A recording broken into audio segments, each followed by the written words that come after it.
Okay, so I think we all pretty much figured that with Leona defeating the Ancient Devil and two of the Dark Tribe members being seemingly defeated only 5 chapters into the Space Kingdom invasion portion of the arc, that there was no way this fight was even close to being done, especially with the way that chapter 278 ended, because it seemed like since Jack didn't defeat Dante in that chapter, that we would be gearing up in chapter 279 to start basically round 2 of the Dark Triad fights with the Dark Triad members, Vanica and Xenon, who are already been defeated, getting back up and basically just showing their true powers against their opponents. But I don't think anyone, and I mean anyone, thought that only 6 chapters into this portion of the arc that we would be getting the first top tier devil, or should I say devils, showing up.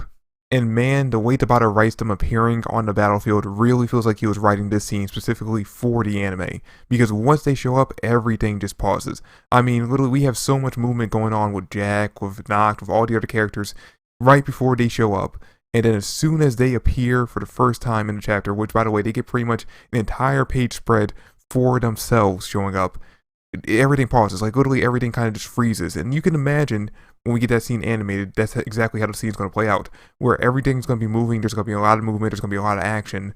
And then they're just going to pause everything. It's going to be like a 30-second scene of just pure silence. And the design for these two twin devils are just insane. And I love the fact that Tabata is really playing up the whole twin aspect to their characters by basically giving them the exact same design with only slight differences. Basically those two differences being that one's male and one female version. And the two of them have 2 different types of wings. So female has white wings and the male has black wings. But seriously, these designs are incredible, and pretty much every devil design that we've seen so far, being Leaves, Zegret, and then these two, have been insane. I mean, if there's one thing, regardless of what you feel about the story of Black Clover, if you think this is basically a ripoff of all the other Shonen Jump series that Shonen Jump has put out, regardless of that, one thing you gotta give Tabata credit for is his art. His art, especially when it comes to the devil designs, have always been top tier. Now, if you're wondering why 2 top tier devils ended up coming out the first gate of the Tree of Qliphoth in this chapter, it's because the first gate is actually the gate of Damiel, which is basically supposed to be the gate of duality. And basically a rundown of what that theme is supposed to mean is that it takes something from its origin and severs it or divides it down the middle to its innermost essence.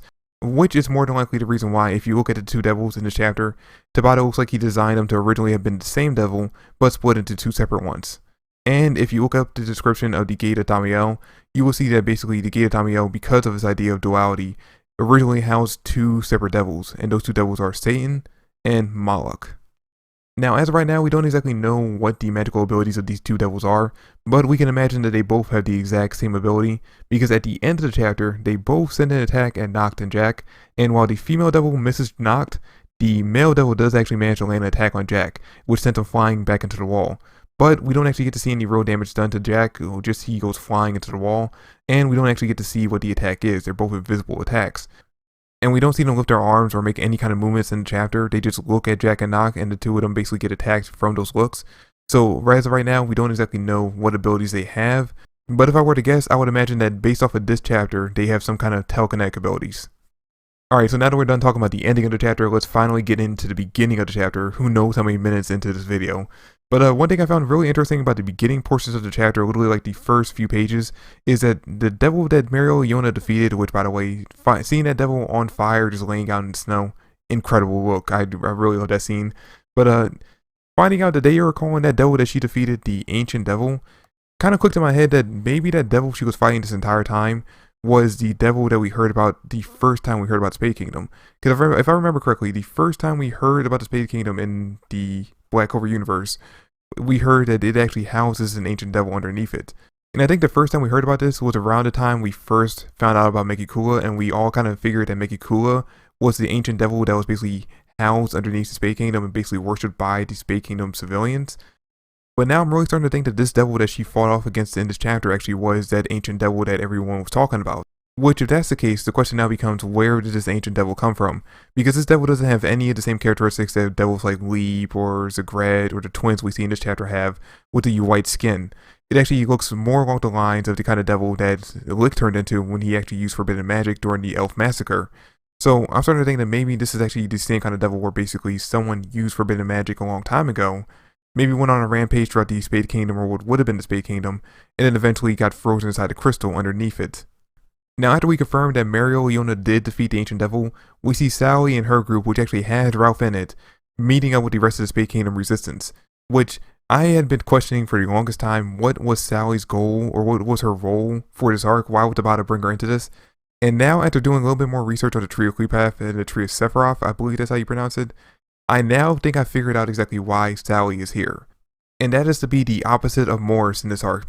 Because without getting too much into just yet exactly what Morris ends up doing later on in the chapter, one thing we kind of glean from his character is that he actually has a very, very invested interest in pursuing knowledge, which is the same thing we can basically say about Sally. The only difference is the way they actually end up pursuing it. The way that Morris pursues it is a very dark and twisted way, and it seems like each time we see him pursue more knowledge, his desire gets more dark and twisted. And I mean, yeah, you could say the same thing about Sally from when she was first introduced because her experiments back then were very inhumane. But from what we can tell, ever since the Elf Reincarnation arc and her becoming friends with Asta and the rest of the Black Bull members, her experiments have actually become more humane, and she's actually kind of given up that kind of like darker, more twisted pursuit of knowledge. And since we have two characters in the same arc who have both an insane desire to pursue knowledge, but have vastly different ways of attempting to gain that knowledge, I can only imagine that basically anything that Morris ends up doing, Sally's going to be his antithesis and basically do the opposite in order to stop him. Now, when we cut back to the inside of the castle, we end up finding out that Nox's cat devil actually has the ability to basically split itself into different locations and see what's going on in those rooms, because we see the cat devil not only in Nox's room, where they're fighting off against Dante, but he's also in the room where Charlotte is fighting off against Vanica, and the room where Yuno's fighting off against Xenon. So he's actually able to basically see through his two kind of like, not shadow clones, but kind of clones, what's going on in those two separate rooms, and basically report back to Nox what's going on and basically give him the rundown of how the captains have basically defeated each of the Dark Tribe members, with Dante kind of being the only one left standing. Which honestly seemingly makes Nox not only happy, but surprised by the fact that how strong the captains are. In fact, he says that they are even stronger than he imagined they would be. But unfortunately, his happiness doesn't actually last long, because during the fight between Jack and Dante, when Jack's going in for another attack, that's when the Tree of Cleopath gets to the point where the first gate is going to open up. And then we come back to the outside and we end up finding out that the vines and the tree branches from the tree are actually wrapping around the castle. And we actually cut back into the inside and get to see Nox's Cat Devil Union Mode. Like, the design for this Union Mode looks straight up like a ninja, and I dig it. The only thing that's kind of holding me back is the fact that I think it has way too many belts on it. I mean, I dig the belts that are on the arm, but I think it has way too many belts on the chest on top of that. But all in all, it's actually a really cool design, and I'm actually trying to decide if I like this one better or if I like the one that he has with Gimo Devil better. Also, I do want to point out one thing. In the inventory, we actually get to see Nox turning into his Devil Union Mode in this chapter. We actually do get to see the necklace that he has that has relics, and we do find out that all 4 relics are actually still there.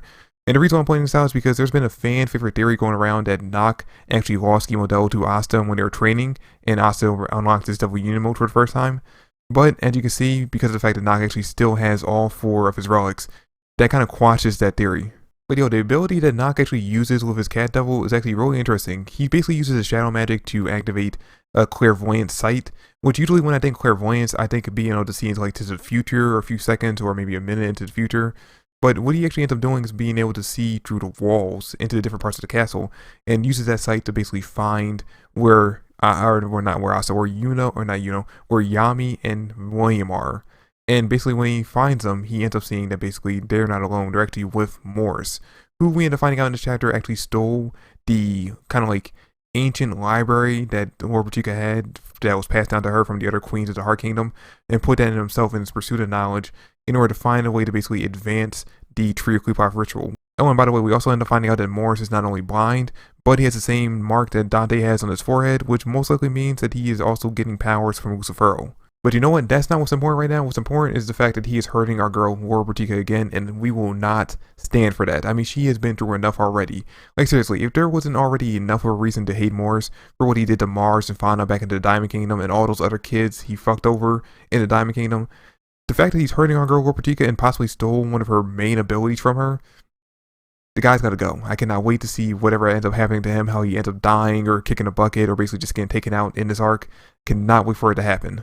But anyway, guys, that's going to do it for the review of Chapter 279 of Black Clover. I cannot wait to see what comes of these 2 twin devils, which I'm assuming are going to be called Satan and Moloch. And if I had to guess, I would guess that the female devil is going to end up being Satan, and the male one's going to be Moloch. But I'm really interested in finding out exactly what kind of abilities they have, because again, they send attacks at Jack and Nox without lifting a finger or casting any kind of spell. We don't even get to see any grimoires when they attack. So I'm wondering what their abilities are. Again, I'm still thinking that it might be some kind of like teleconnect ability. But I'm guessing Tabata's going to show that to us in the next chapter. Also, on top of that, I think in the next chapter, Tabata's going to reveal to us that not only was the gate of Damiel opened up, but the next two gate individuals have been opened up as well. Because of the fact that we see in the chapter that not only is Noct reacting to the gate opening up in his room, but we see that Yuno and Charlotte are reacting to something opening up in their rooms as well. So, we could potentially see two more devils show up in the next chapter to fight off against those two. But guys, let me know in the comment section down below what you guys thought about this week's chapter. Was it insane? Did you enjoy it? Because I know I did. It was probably going to be my favorite chapter of this week. Don't know, I haven't read One Piece yet, so who knows, maybe One Piece might beat this. But as of right now, this is definitely the best chapter of the big three. That being, for me, One Piece, My Hero Academia, and Black Clover. This is the best one out of those three so far. But let me know in the comment section down below what you guys thought about the chapter. That's it for the video. Thanks for watching. I hope you enjoyed. If you did, drop me a like, subscribe to the channel. I would greatly appreciate it. Comment down below your thoughts and theories, and I will catch you guys next time. Peace.